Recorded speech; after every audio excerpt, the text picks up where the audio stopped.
সাবেক আইনমন্ত্রী আনিসুল হক ও সাবেক প্রধানমন্ত্রী শেখ হাসিনার উপদেষ্টা সালমান এফ রহমানকে গ্রেফতার করেছে পুলিশ। মঙ্গলবার বিকেল গণমাধ্যমে এ তথ্য জানিয়েছে ঢাকা মহানগর পুলিশ কমিশনার মোহাম্মদ মাইনুল হাসান। 2014 সালে ব্রাহ্মণবাড়িয়া 4 থেকে নির্বাচন করে আওয়ামী লীগের সংসদ সদস্য নির্বাচিত হন আনিসুল হক। ওই বাড়ি তাকে আইনমন্ত্রী করা হয়। এরপর থেকে তিনি আইনমন্ত্রীর পদে ছিলেন।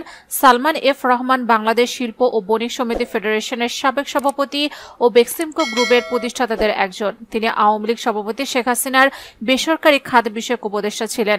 2018 সালের নির্বাচনে সালমান এফ রহমান ঢাকা 1 আসন থেকে নির্বাচন করে আওয়ামী লীগ থেকে সংসদ সদস্য হন। পরে তাকে নিজের বেসরকারি শিল্প ও বিনিয়োগ উপদেষ্টা পদে নিয়োগ দেন সাবেক প্রধানমন্ত্রী শেখ হাসিনা। এর আগে ছাত্র জনতার আন্দোলনের মুখে গত 5 আগস্ট প্রধানমন্ত্রীর পদ থেকে শেখ হাসিনা পদত্যাগ করে দেশ ছাড়েন। এরপরে সরকারের অনেক মন্ত্রী এমপি গা ঢাকা দেন। তাদের কেউ কেউ দেশ ছাড়েন বলেও খবর পাওয়া যায়।